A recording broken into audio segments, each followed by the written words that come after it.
vale a pena, para falar um pouco sobre cultura popular, o que são essas irmandades.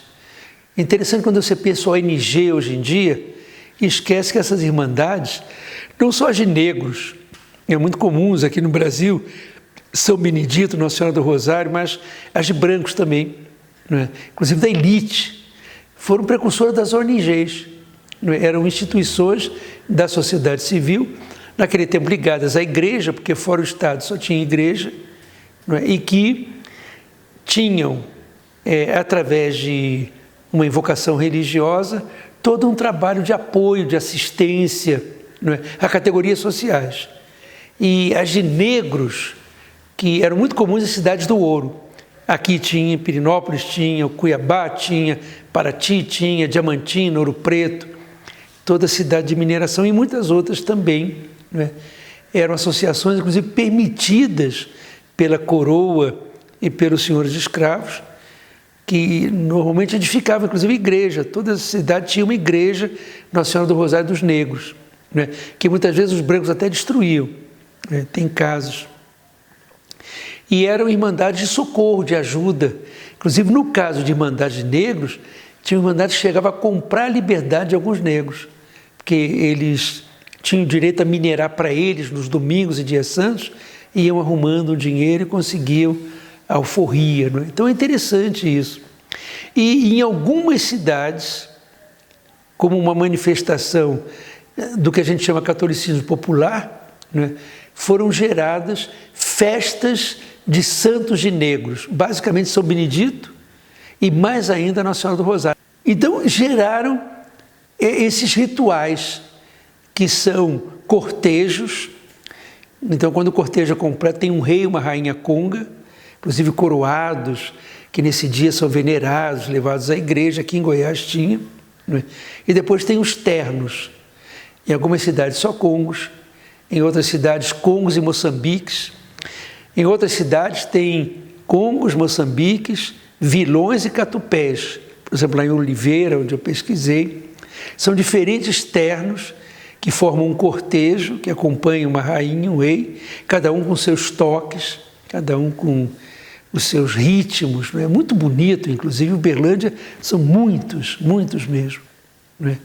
Em algumas cidades, como aconteceu aqui em Goiás, o que havia restou uma companhia. Aqui, por exemplo, é uma dança de congos, que é muito antiga, alguns vão evocar os anos 800, outros começo dos 900, não é tão antiga quanto outras, de outras cidades, algumas vêm desde a colônia, desde 1600 e pouco. Lá em Catalão mesmo, eu me lembro que eu estava pesquisando ternos de Congo, isso há muitos anos, e de repente, numa casa em que a gente estava almoçando, não era o capitão não, mas era logo um segundo em importância, um contramédico, me chamou na cozinha, falou: olha, agora que o senhor já é dos nossos, eu posso contar um segredo. A gente aqui é católico, mas a gente toca para Umbanda também. Inclusive a gente tem um nome áfrico. Ele falou, aí me falou um nome todo africano.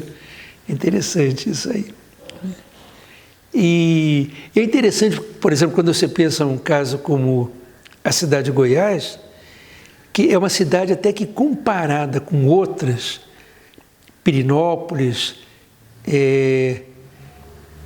Moçambique há algum tempo, a terra da Maria Alice, a própria Niquelândia, ou então cidades aí mais de Minas nem falar, Minas são centenas, até uma cidade que empobreceu muito a sua cultura popular. Não sei se por ser capital durante muito tempo, então onde o poder é mais visível, não é mais uniformizador, mas a própria festa do divino foi muito reduzida, e essas festas de Congo, elas ficaram reduzidas a essa dança dos congos, não é?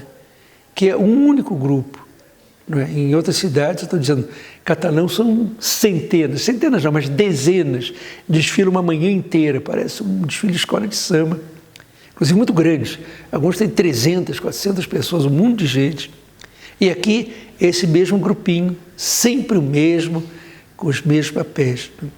Aqui no caso de Goiás tem uma coisa específica, que inclusive eu estudei há 40 anos atrás, que é muito rica, é que é uma das únicas tradições desse tipo no Brasil. Antigamente tinha uma outra, numa outra cidade, esqueci o nome, que tem uma chamada Embaixada dos Congos, que é uma dramatização. É uma embaixada dramatizada. Não é que é muito semelhante a outras de outros rituais, a própria cavalhada, em que você tem um reino invadido e um invasor. E aí você tem uma luta ritual e depois você tem uma conciliação em que todos se convertem ao catolicismo. Como eram coisas em tempos aí de cruzadas e enfrentamentos entre religiões, tanto na cavalhada, em Pirenópolis, que os cavaleiros mouros se convertem, quanto aqui. Aqui não vai falar em mouro e cristão, embora seja também azul e vermelho, simbolizando mouro e cristão, mas eles também vão se converter, vão se ajoelhar, não é? Tem toda essa passagem cerimonial.